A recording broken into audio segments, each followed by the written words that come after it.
Please. Okay. Hey, Dave, how you doing? Good.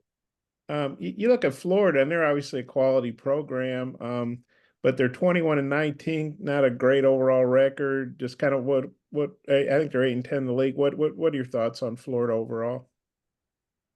Played an extremely tough non-conference schedule. They played Florida State, I think, 3 times, and Miami, and they haven't done great. Against Florida State, who's really good this year, and maybe had a little more pitching depth, and that's where some of their losses have come against some of the really good midweek teams. And then league play, it's been up and down with their pitching. I mean, offensively, they're strong. They've hit a bunch of home runs, I think like 90. Their first baseman, left-handed pitcher Caglione, he's unbelievable. When you look at his numbers, he's hitting 410 with 25 homers, and he's only struck out 14 times, it's amazing. I mean, he swings at pitches that are eye high and hits them over the lights. He swings at bad pitches, but he hits them, and he hits them hard. Yeah, they're just they're really dangerous, and they're very talented. They've just had some young pitchers that maybe are a year away that they've tried to depend on in midweek games that have hurt them. League play, it's just a good league. I mean, you can say this team's better than that team, or they're supposed to do this. I don't look at it that way. They're all good. I mean, there's some teams that are struggling that you kind of shake your head, like Auburn or whoever, but they can hit or they can do this, but they don't finish games on the mound. So, but I look at them as one of the more talented teams in the SEC. They have a lot of pro talent. Guys are going to sign for a lot of money this year and next year. We just need to continue to do what we're doing. And that's throw strikes and field the ball and score enough runs to win. Yeah, I was plan keep the rotation the same. So for the most part, we're going to go Hagan game 1, and then we'll go Brady Tiger game 2, and we're going to go TBA game 3. You feel like Mason? I know he didn't have a good outing. Or is he okay? Or kind of what's your thought process? He has a twisted ankle, so he is injured. Yeah, he twisted his ankle doing some drill work. Coach Hobbs and him and a few other pitchers, and we're going to give him this week off to let that heal. We could probably put him on the roster. We could probably pitch him. He's probably 90%, but we want to make sure that next week and going forward, he's 100%. You obviously got good pitching depth. How do you, I'm sure whoever you throw Sundays based on who you throw Friday and Saturday, but do you feel good that you guys obviously have quality depth there? Yeah, I mean, we'll go with the best option. We could staff it. We could, pitch it like a Tuesday game. We'll figure it out after we've finished a couple of games on who we're going to throw, at least start. It's really who we're going to start. That whoever we start is probably just going to go a few innings anyway. Thanks. Yeah. Dave, I'm assuming you've looked at the forecast. Just kind of what are your people telling you, and how do you feel about maybe the weather impacting things this weekend? Yeah, so I'm thinking tomorrow on Friday. As of now, we have a window to play 7 to 10 or 5 to 10 or whatever it looks like, where it's not quite such a big percentage. Now that could change obviously tomorrow and then closer to game time. And, if percentages go up, there's storms going to roll in. We won't start that game. But, we're planning on playing tomorrow at 7. I think it's a TV game. That's why we're playing at 7. And then Sunday does not look good at all. Looks like it's anywhere from 80 to 90% all day. So looks like there's a window on Saturday most of the day where we could probably play 2. So basically looking to try to play tomorrow, and then we will try to figure this out today if we're going to move the Sunday game to Saturday, because I know there's a lot of fans coming, and we're probably going to, I think the SEC rule states if you're going to make a decision to move a game, say a day and a half out, you got to have at least 80%. And we're definitely at 80 and 90. And just listen to the local people speak about the weather on Sunday. They said it probably is not going to go away in all day. So we'll do what we can to get 3 in. And so I think for us to do that, it sounds like we've definitely got to get a game in tomorrow if we're going to get 3 in, and then kind of go from there. If we played one Friday and we only got 1 in Saturday due to weather, or we didn't play Friday, we played 2 Saturday, then, we'll have to just sit on Sunday and see if we can get it in. But right now, I would say that decisions will be made later on today about what we're going to try to do on Sunday. Mm-hmm. You only threw Bybee for a couple innings the other day. Was that in anticipation? Did you already know Molina, y'all were giving him the week off? And I guess would Fisher also be, an option there as well? Yeah, that was exactly what went on, because we would have thrown Bybee more. So that was a good observation.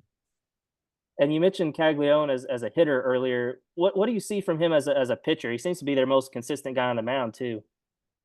Well, obviously his stuff is amazing. I mean, teams are hitting right around 200 against him. He'll walk you every now and then, but he also strike you out. He's just kind of hard to hit. Big old guy throwing downhill like that from the left side, and it's firm. And you just hope you can put together an inning or 2 on him, or you get his pitch count up. But he's awfully talented. I mean, he's one of those guys that obviously, if he wasn't such a good hitter, he's going to go probably in the first round as a pitcher. And if he wasn't, teams will have to make that decision, but he's probably going to be drafted to hit is what I'm hearing. And, he's just, when you see him, you'll see how big he is. And his development's been amazing. What he's done over the last 2.5, 3 years, he's continued to get better. Does he remind you of any other two-way guys that you've faced over the years? Oh man, I don't know, because of the power. I mean, it's big left guy. Nobody really jumps out at me right now on that. I mean, there's been a couple of kids there's a kid at Baylor a long time ago when I was coaching in Nebraska that pitched and also hit a ton of home runs, hitting in the middle of their order. Can't think of his name off the top of my head, but he'd probably be the closest thing. Dudley? Coach, when you're uncertain on a Sunday starter or whenever that game will be played, how good does it feel to know how many options you have at the back of that bullpen and really the middle of the game? Well, at least we know that we've got some guys that have pitched in some big games and big situations, leverage situations, and that they throw strikes. We've done so well in midweek games this year, honestly, is because our midweek guys throw it over the plate, and teams have hit it, but we haven't been giving them runs as far as walks and hit by pitches and stuff like that. So at least we have some guys with experience that we know they're going to come in there and make them earn it. With the atmosphere this weekend, you've got a guy, several guys who will be at the top of the draft, it appears. Just talk a little bit about the atmosphere you expect this weekend. Well, I know it's highly anticipated series and just ticket demand and people calling me, texting me, wanting to get tickets, friends and former teammates, and just, coming around, want to watch a game. And this seems to be the one they want to see. It's kind of a bummer on the weather, but, if you're a baseball fan, we play 2 on Saturday. You can have a long day at the park, but see a lot of talent. You just look at some of their guys, even just like Colby Shelton, the shortstop, left-handed hitter. He's going to be a good draft. He's sophomore draft eligible. And the first baseman, second baseman's a good player. I mean, you can go on. And then our guys, obviously, a lot of high-end drafts, top 5 rounders that'll be on the field this weekend. Thanks. Tom? Dave, I don't know if there's much of a book on Caglione pitching to him. He looks like he's hit everything. How do you try to handle that guy? Yeah, we were just in there talking about it. I think how you handle him is you get the guys out in front of him. Don't let them get on base. And, because he's going to get his. He's going to take his swings and he's going to make contact. And the ball explodes off his bat. How do we pitch him? I don't know. You know, I'm sure everybody's tried everything. You know, you pitch him out of the zone a little bit, he still seems to find a way to get the barrel on it. You know, it's pretty amazing. You know, he's walked 24 times, but only struck out 14. A lot of times a big guy like that, he might have walked 50 times this year, but obviously he makes contact, and it's pretty good contact. Because, I mean, when you hit 25 homers and you're still hitting over 400, that's a pretty good stat. And yeah, I don't know how we're going to pitch him. Hopefully very, very cautiously. Their last couple of Friday games haven't gone so well. What do you see from their Friday and Saturday pitchers?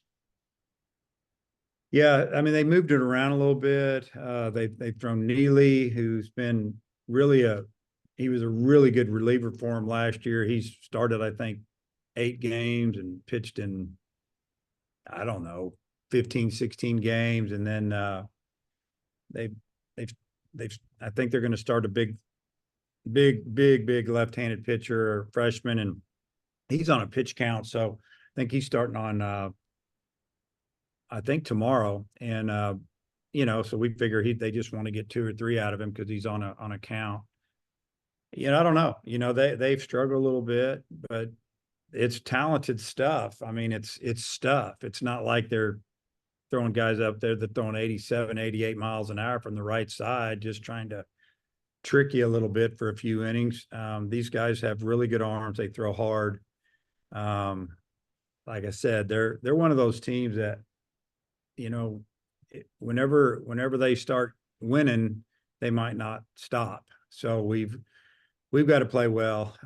You know, we've tried to watch as much video on these guys and get information. And, you know, this time of year, there's a lot out there. If guys have been on the mound, we've seen a lot, and it's quality stuff. It's just, you know, maybe they're getting behind in the count, and their hitters are taking advantage of that. Is moving tomorrow's first pitch up even in the realm of possibility because it's TV, or how does that get handled? Yeah, I think it would be. It's something that we're going to look at too. But as of now, I mean, you know, it looks like we do have a window later in the day, but yeah, I mean, I would think you'd move it up. I know I think it's the network. Is tomorrow the network? So, I mean, we got to get these in. If it was just, I would say if we had a beautiful day on Saturday and Sunday, we just try to play at normal time because of TV. But with the Sunday issue, 2 days to get 3 in possibly, we got to do what we got to do. Come back around, Bob. Yeah, it seems like what's the point of having the game on TV if it gets rained out, you know? So Good point. yeah, but it kind of following up what you were saying about Florida. You figure, man, these guys are talented. They're going to figure it out at some point, and you just don't want to be playing them when they do. Is there a sort of a feeling like that?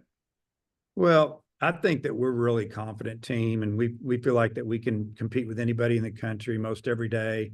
I mean, we don't talk about Florida as far as a team. I mean, as coaches, I mean, our job is to try to, you know as much about our opponent as we can going into the weekend. But, you know, they're good like everybody else. I mean, it's Florida.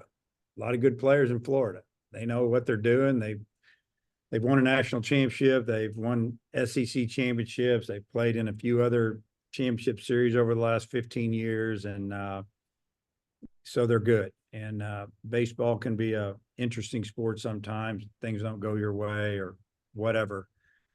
It's, you know, to us, it's University of Florida coming in here, but it's another series, and we're just going to try to win game 1 and go from there. Yeah, I think you guys didn't play Florida last year, so you didn't see Caglione, or however you say his name, when he really took off. I think as a freshman, he hit maybe 7 or 8 home runs. Do you remember him as a freshman? And just you mentioned earlier, it seems like he's made a lot of progress since then, obviously. Yeah. Well, I remember last year at the conference tournament, him and I were on the elevator together. We were the only two. We were going up, and I said something like, "Man, you're a lot bigger than I realized." And I mean, we had a good conversation. He's a good kid and friendly, but he is a big kid. And I'd say not kid anymore. He's a full-grown man. And, you know, when you have some experience and you're confident with development, you know, I could see it. I could see it that he's having the year he's having. I mean, he was a prospect as a high school kid and one of those guys that Florida was just hoping wouldn't sign. And you know, this is another example. That was a really smart move on his part because he's going to be a high first round pick and, you know, be doing really well come August. Thanks, Dave. Hodge? Dave, I think you mentioned after the game on Tuesday that Sprague Lot was going to be good to go. Is he 100% back in the mix to start, or? Yeah, he's gonna play. I don't know if he'll ever be 100%, but he hit with the team yesterday and he looked good. But yeah, we'll get him back in the lineup this weekend. And I assume, you know, since he started on the midweek game, but Diggs, his shoulders all back to 100%, or is it kind of the same thing? Yeah, no, if he's pain free, he's good. You know, he's had some swelling inflammation in there and had some treatment, a few days off, and he seems to be swinging the bat as good as he was early in the season. And so we're excited to get him back. And I can't remember if you mentioned it earlier. Molina's foot, which foot is it? Is it a push off foot or what? I think it's his landing foot. Okay. Yeah, he was doing some dry work, what we call it, without throwing the ball and kind of rolled it. Gotcha. Yeah. Dudley, you popped back on. Anything else? No? All right, Coach. Thanks for your time. Okay, guys. See you.